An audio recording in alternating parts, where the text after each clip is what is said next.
अस्सलाम वालेकुम दोस्तों, उम्मीद है आप सब लोग खैरियत से होंगे। बात करेंगे ओमान में फ्यूल प्राइसेस के मतलब। आज 31 जुलाई है। अगस्त के महीने में फ्यूल प्राइसेस सेम रहेंगी। जुलाई में जो है बहुत ज़्यादा बढ़ चुकी थी।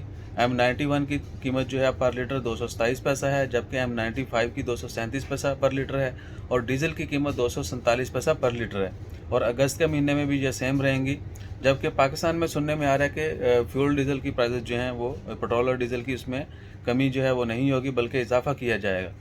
और दूसरी बात यह भी कि ओमान क्रूड ऑयल जो है उसकी कीमत में भी इजाफा मुतवक्के है। पहले 74-75 पे तो ऑलरेडी है पर बैरल, अब जो है मज़ीद इजाफा मुतवक्के है। तो शायद इसलिए कि क्रूड ऑयल में इजाफा हो रहा है तो लोकली जो है प्राइस नहीं बढ़ाई जा रही।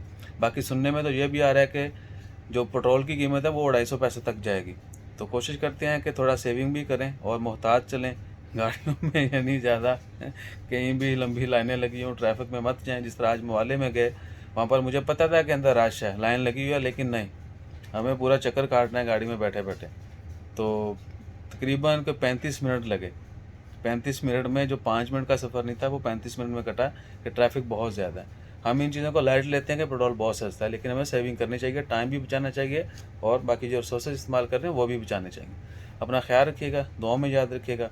जैसे मज़ीद अपडेट्स आती हैं वो भी आपके साथ शेयर करते हैं। जज़ाकल्लाह, अल्लाह हाफ़िज़।